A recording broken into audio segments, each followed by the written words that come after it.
देखिए, संविधान नियम में आपका प्रपोजल लिखवाया जा रहा था, उसमें आपका दो तीन क्वेश्चन अब तक हुआ है। एक तो प्रपोजल की परिभाषा और उसके एसेंशियल एलिमेंट बताया गया। दूसरा आपका जो पूछा गया मेंस में कि उन दशाओं का वर्णन करिए जिसमें कोई प्रपोजल रिवोक हो जाता है या प्रतिसंहृत हो जाता है या खंडित हो जाता है। तो वह सेक्शन 6 में 4 कंडीशन याद करके जाना है कि किस कंडीशन में प्रपोजल रिवोक हो जाता है। इसके बाद आपका जो टिप्पणी में क्वेश्चन बनता है वह प्रपोजल के प्रकार से बनता है। हेडिंग डाल लीजिए और एक एक प्रकारों को लिखवाया जाएगा। इसमें आपका टिप्पणी में क्वेश्चन बनता है, कमेंट लिखिए। तो आपका 1.5 या 1 से 1.5 पेज तक एक एक कमेंट रहेगा। लिखिए भाई, हेडिंग डाल लीजिए, प्रपोजल काइंड्स ऑफ प्रपोजल, यानी कि प्रस्थापना के प्रकार। जो ज्यादा पूछा गया है उस पर विशेष ध्यान देना है, 3-4 पर। हेडिंग डालिए, प्रस्थापना के प्रकार या काइंड्स ऑफ प्रपोजल। इसमें पहला लिखिए पब्लिक प्रपोजल, ये ज्यादा पूछा गया है।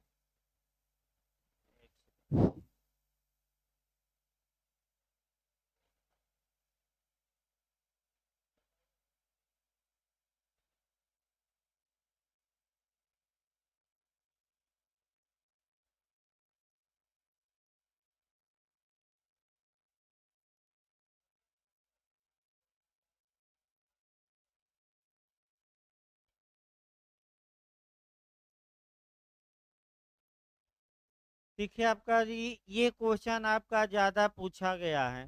पब्लिक ऑफर, हिंदी में लिख लीजिए लोक प्रस्थापना, लोक कहा जाता है।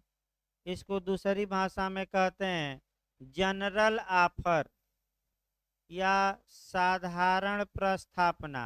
आबली काबली करके लिखिएगा, साधारण प्रस्थापना या सामान्य प्रस्थापना। चाहे साधारण दे और चाहे सामान्य दे या लोक प्रस्थापना दे, भाई घबराना नहीं है, मैं बता रहा हूँ। आपका लोक प्रस्थापना दे, साधारण दे, लिखिए भाई आपका। इसका उत्तर लिखिए, कह करके लिखवा जाए आपका।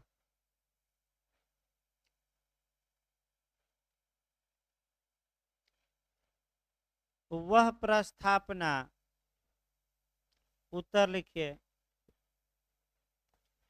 वह प्रस्थापना जो जन सामान्य को की जाती है, वह प्रस्थापना जो जन सामान्य माने आम आदमी को, जो जन सामान्य को की जाती है,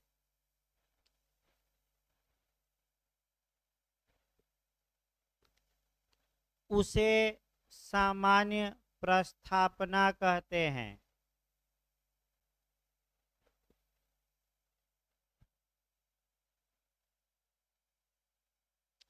उसे सामान्य प्रस्थापना कहते हैं।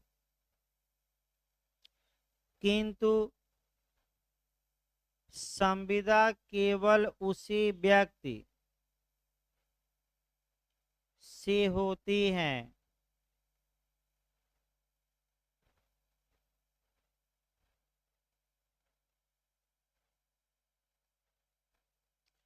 किंतु संविदा केवल उसी व्यक्ति से होती है जो ऐसी प्रस्थापना की शर्तों को, जो ऐसी प्रस्थापना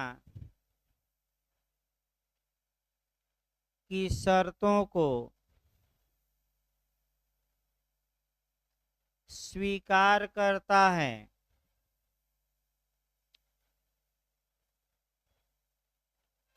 ऐसी प्रस्थापना की शर्तों को स्वीकार करता है,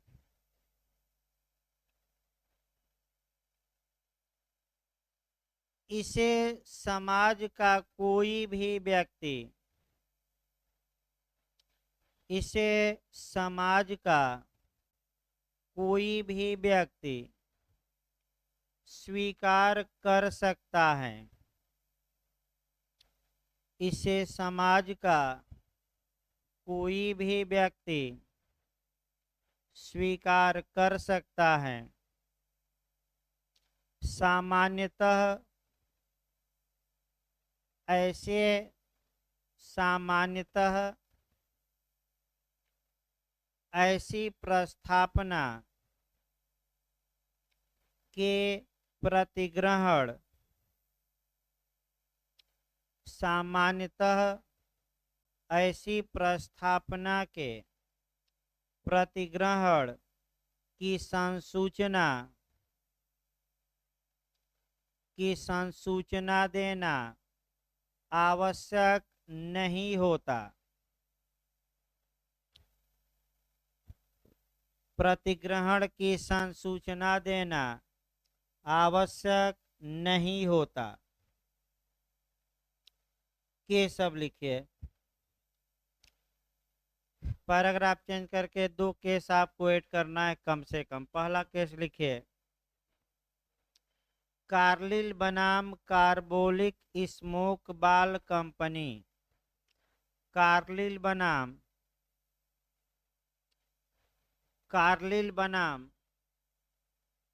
कार्बोलिक स्मोक बाल कंपनी।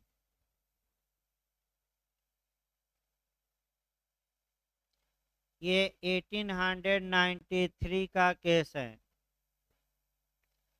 1893 क्वीन बेंच, क्वीबी लिखा जाता है, क्वीन बेंच का जस्टिस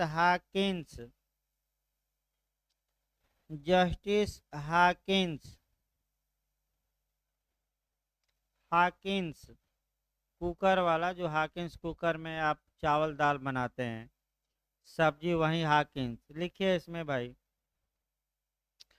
प्रस्तुत मामले में तथ्य हल्का सा उल्लेख करना। प्रस्तुत मामले में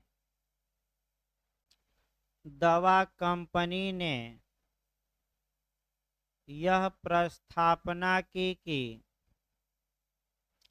प्रस्तुत मामले में दवा कंपनी ने यह प्रस्थापना की कि जो भी व्यक्ति उसकी दवा खाएगा, जो भी व्यक्ति उसकी दवा खाएगा, उसके बाद यदि उसे बुखार हो जाता है, उसके बाद यदि उसे बुखार हो जाता है, तब दवा कंपनी ऐसे व्यक्ति को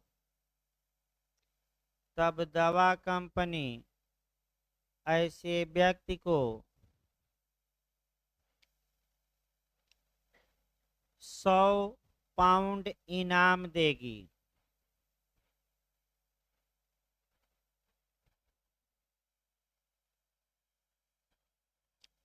100 पॉइंट इनाम देगी।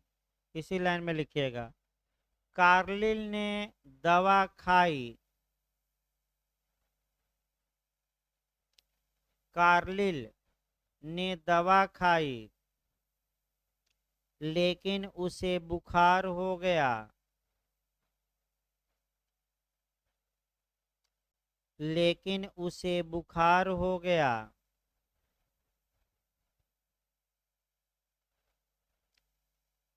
दवा कंपनी को इसके लिए उत्तरदायी ठहराया गया। मुआवजा पाली। दवा कंपनी को इसके लिए उत्तरदायी ठहराया गया और यह निर्णय दिया गया कि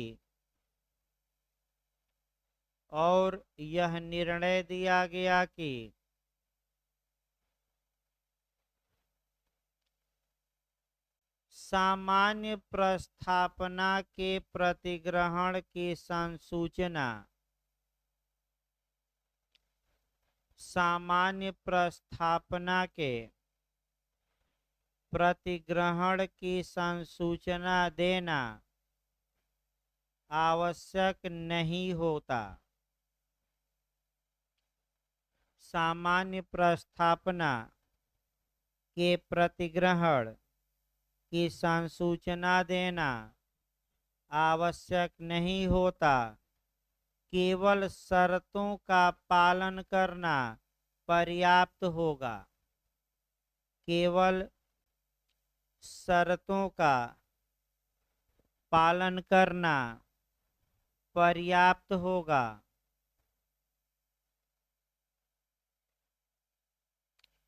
दूसरा केस लिखिए।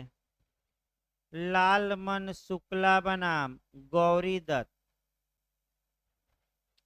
इस पर जो दूसरा केस है, लालमन शुक्ला बनाम गौरी दत्त। AIR न लिखेगा भाई, उस समय था नहीं। AIR आपका बाद में आया, 1919 में शुरू हुआ। ये 1913 का केस है। 1900 AIR न लिखेगा, लिखिए 1913 इलाहाबाद हाई कोर्ट। लिखिए आपका प्रस्तुत मामले में प्रतिवादी का भतीजा खो गया था। प्रस्तुत मामले में प्रतिवादी का माने गौरी दत्त का भतीजा खो गया था। प्रतिवादी ने यह लोक प्रस्थापना की।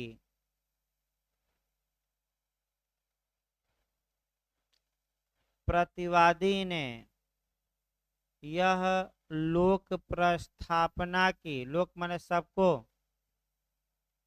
कि जो व्यक्ति उसके भतीजे को खोज कर लाएगा, जो व्यक्ति उसके भतीजे को खोज कर लाएगा, उस व्यक्ति को 501 रुपया इनाम दिया जाएगा।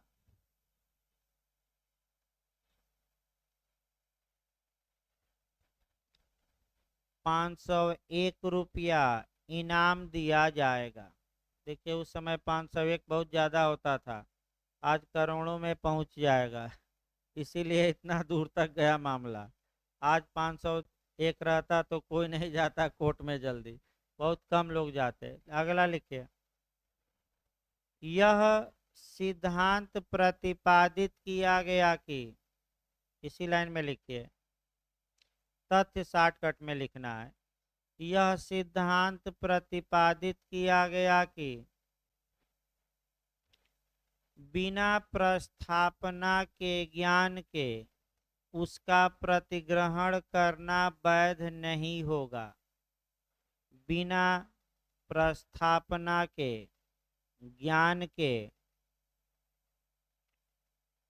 उसका प्रतिग्रहण करना वैध नहीं होगा।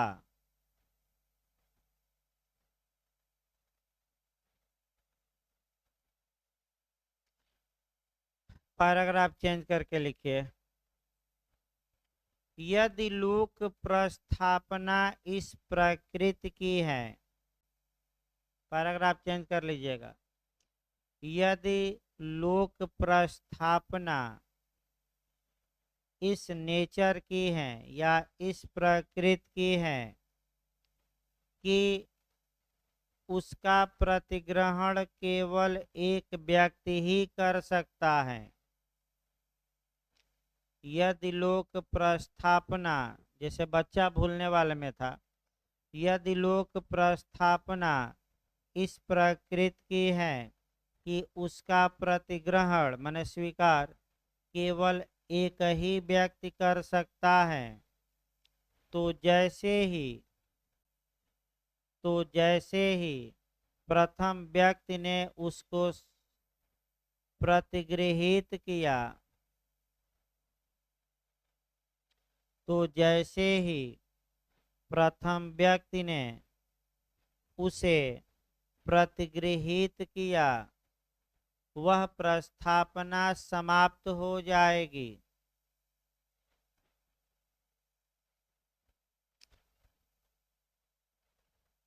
अब उदाहरण आपका बच्चा खोजने वाले में ही देखिए। एक का भतीजा खो गया है, ये बिहार प्री में भी पूछा गया था सेम उदाहरण, और कंसेप्ट ये पूछा था कि ये कौन सा प्रपोजल माना जाएगा, ये पूछा था। एकदम सेम उदाहरण बच्चा खोजने माने भूलने वाला आया था। तो उदाहरण इस पर समझ लीजिए। एक का भतीजा खो गया, ए ने इनाम की घोषणा की कि समाज का जो भी व्यक्ति यानी कि आम जनता में से कोई भी व्यक्ति हमारे भतीजे को खोज कर लाएगा, उसे 501 रुपया मैं इनाम दूंगा।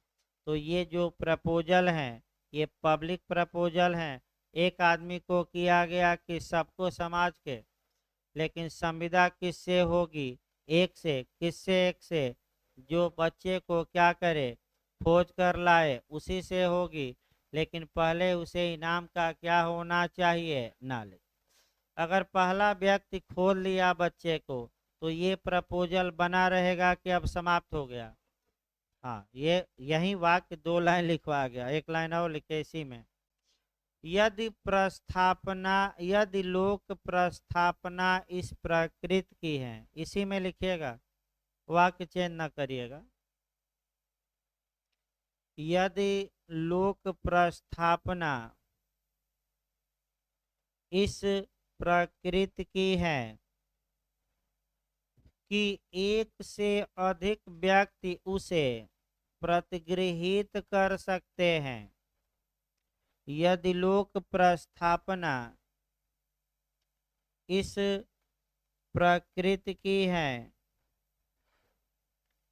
कि एक से अधिक व्यक्ति उसे स्वीकार कर सकते हैं यानी कि प्रतिगृहित कर सकते हैं, तब संविदा उन सभी व्यक्तियों से होगी। तब संविदा उन सभी व्यक्तियों से होगी जिन्होंने प्रस्थापना को प्रतिगृहित किया है, जिन्होंने प्रस्थापना को प्रतिगृहित किया है मैंने स्वीकार किया है। इसका उत्तम उदाहरण मैं बता दूं, आपका कार्लिल बनाम कार्बोलिक स्मोक बाल कंपनी का है। भाई कंपनी ने दवा निकाला और कहा कि समाज का जो भी व्यक्ति ये मेरी दवा खाएगा, अगर वह बीमार पड़ जाएगा तो मैं 100 पॉइंट उसको क्या करूंगी, दूंगी। तो अगर 50 लोग दवा खाए, 50 बीमार हो गए, तो क्या 50 लोगों से संविदा कंपनी की हुई कि नहीं हुई? और 50 लोग क्या कर सकते हैं कंपनी के खिलाफ, मुकदमा, और क्या मांग सकते हैं, 100 पाउंड। तो आपका इस प्रकार जनरल प्रपोजल आपका समाप्त हो गया। अगला लिखिए भाई, अगला हेडिंग डालिए आपका, ये जनरल ऑफर समाप्त हुआ। अगला प्रकार लिखिए, प्रकार ये ज़्यादा पूछा गया है। ये जो प्रपोजल है ये आपका मैं बता दूं, ये ज़्यादा पूछा गया है। दूसरा लिखिए स्पेसिफिक प्रपोजल, विशिष्ट प्रस्थापना, हेडिंग डाल लीजिएगा, दूसरा प्रकार चल रहा है। स्पेसिफिक प्रपोजल या विशिष्ट प्रस्थापना, इंग्लिश में स्पेसिफिक ऑफर या प्रपोजल कहते हैं। लिखिए, पैराग्राफ चेंज करके लिखिए। विशिष्ट प्रस्थापना, विशिष्ट प्रस्थापना किसी विशेष व्यक्ति, विशिष्ट प्रस्थापना किसी विशेष व्यक्ति या व्यक्तियों के समूह को की जाती है।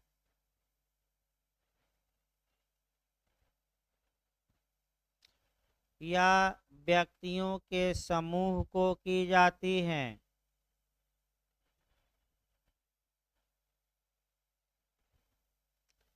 यह केवल उसी व्यक्ति द्वारा, सभी नहीं स्वीकार कर सकते, यह केवल उसी व्यक्ति द्वारा या व्यक्तियों के समूह द्वारा स्वीकार की जा सकती हैं। वह केवल उसी व्यक्ति द्वारा या व्यक्तियों के समूह द्वारा स्वीकार की जा सकती हैं जिससे वह की गई हैं, जिससे वह की गई हैं। यदि कोई भिन्न व्यक्ति, यदि कोई भिन्न व्यक्ति उस प्रस्थापना को स्वीकार करता है,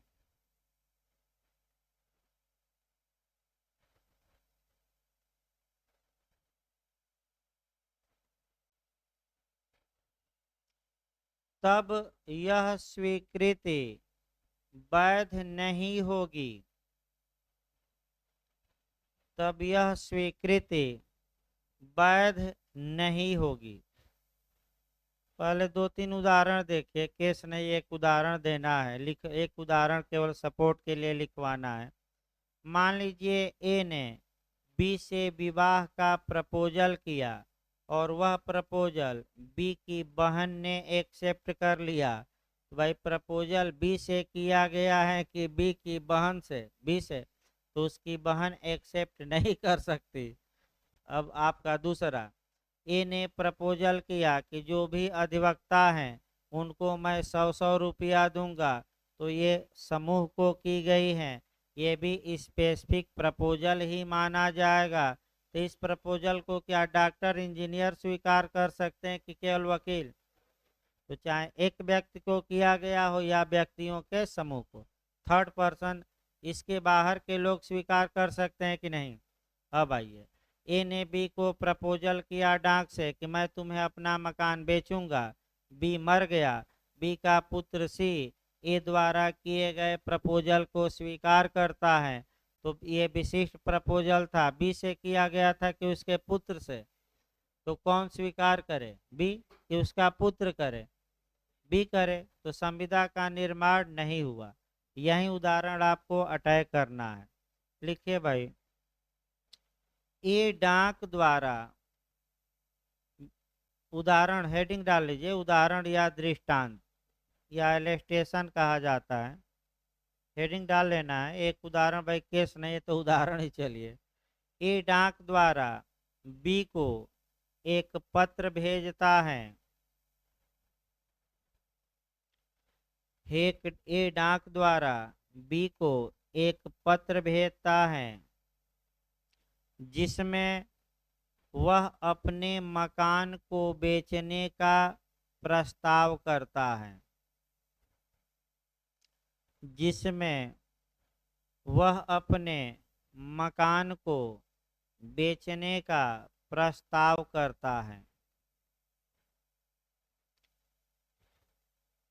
बी की मृत्यु हो जाती है,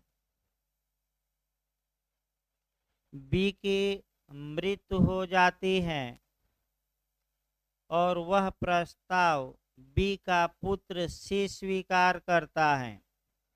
बी की मृत हो जाती हैं और वह प्रस्ताव बी का पुत्र सी स्वीकार करता है,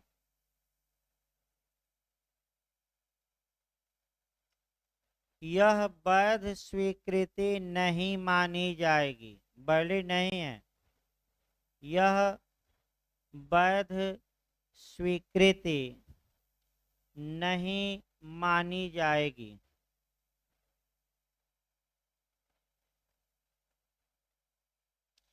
अगला हेडिंग डालिए क्रॉस प्रपोजल या क्रॉस प्रस्थापना। तीसरा है ना ये, तीसरा लिखिए प्रकार क्रॉस प्रपोजल या क्रॉस प्रस्थापना। लिखिए इसमें भाई, जब दो व्यक्तियों द्वारा, पैराग्राफ चेंज करके लिखिए, जब दो व्यक्तियों द्वारा समान शर्तों वाली प्रस्थापना, शर्तें समान हो, जब दो व्यक्तियों द्वारा समान शर्तों वाली प्रस्थापना डाक में एक दूसरे को पार करती है, डाक में माने डाक खाने में, अभी बताया गया डाक खाना लूटकांड, कौन सा केस है भाई? बारेंद्र कुमार की महबूब शाह, बारेंद्र। डाक में एक दूसरे को पार करती हैं तो उसे क्रॉस प्रस्थापना कहते हैं।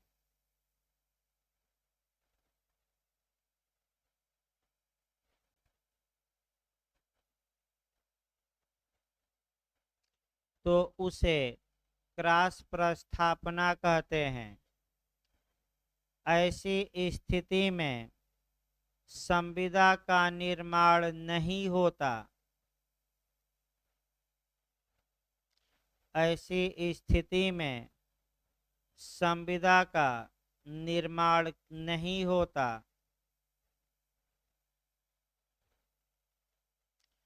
क्योंकि प्रस्थापना की विधिक स्वीकृति के लिए, अब कारण भी दर्शाना पड़ेगा, क्योंकि प्रस्थापना की विधिक स्वीकृति के लिए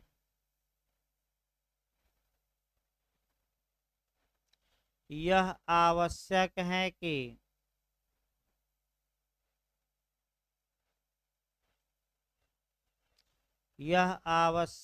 कि प्रस्थापना का पहले ज्ञान हो। आपका लालमन शुक्ला में भी यही बताया गया, प्रस्थापना का पहले ज्ञान हो और तत्पश्चात वह स्वीकार की गई हो। स्वीकार माने प्रतिगृहित, और तत्पश्चात वह क्या की गई हो? स्वीकार।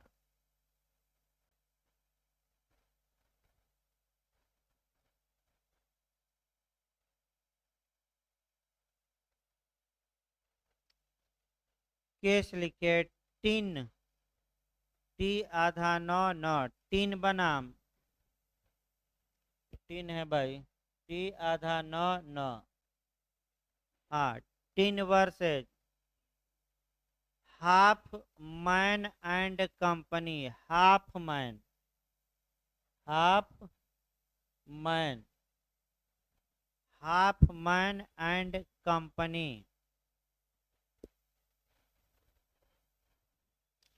के बाद में यह निर्णय दिया गया कि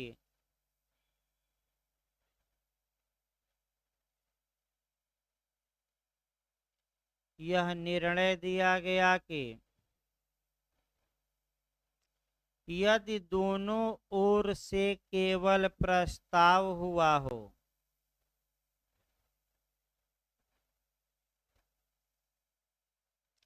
यदि दोनों ओर से केवल प्रस्ताव हुआ हो लेकिन स्वीकृति न हुई हो, लेकिन स्वीकृति न हुई हो, तब ऐसी दशा में संविदा का निर्माण नहीं होगा।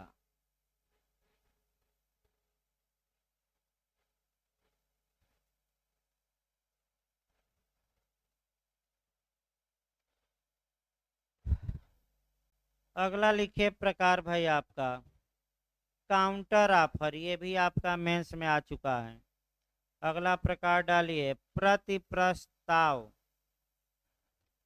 काउंटर ऑफर या प्रति प्रस्ताव या प्रति प्रस्थापना भी कहते हैं, आप लिख करके लिख लीजिएगा। प्रति प्रस्ताव या प्रति प्रस्थापना,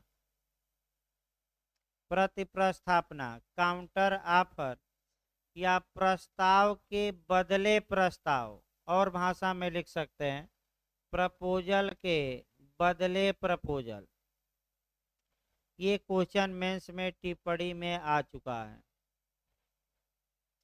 यानी कि उदाहरण के रूप में ए कहता है बी से कि मैं अपना मकान तुम्हें बेचूंगा 1 लाख रुपया में, तो धारा 7 कहती है कि बी अगर प्रपोजल एक्सेप्ट करता है तो पूर्ण रूप से करे और बिना शर्त के करे। अगर बी ने प्रपोजल एक्सेप्ट तो किया लेकिन कहा कि हम 90,000 में बेचेंगे, माने खरीदेंगे 90,000 में और तुम्हारा मकान, तो बताइए क्या पूर्ण रूप से एक्सेप्ट किया कि अपनी ओर से क्या लगा दिया? तो आपका जब शर्त लगा दिया अपनी ओर से, इसका मतलब कि एक काउंटर ऑफर कर दिया, तो अब भी प्रस्तावक हो जाएगा और ये चाहे तो 90,000 पर बेचे या बेचने से क्या कर दे, इनकार। मान लीजिए पुनः ए इनकार कर दिया और बी कहा कि हम 1 लाख में तैयार हैं, तो फिर एक बार याद रखिए जब एक बार प्रपोजल निरस्त हो गया तो उसको पुनर्जीवित, और BHULLA में इस पर केस पूछा गया था, हार्वे बनाम फैंसी का केस। एक ये BHULLA में पूछा गया था प्री में कि बम्पर हाल पेन, तो बम्पर हाल पेन क्या था? तो कई लोग लिखने वाला पेन मार देंगे, लिखने वाला नहीं, जमीन का एक क्या था, टुकड़ा। तो कल इसको लिखवाया जाएगा भाई। इतना कंसेप्ट अगर तैयार रहे तो बस 2 केस ऐड कर देना है, तो कल लिखवाएंगे। आपका मौसम अब सही हो रहा है धीरे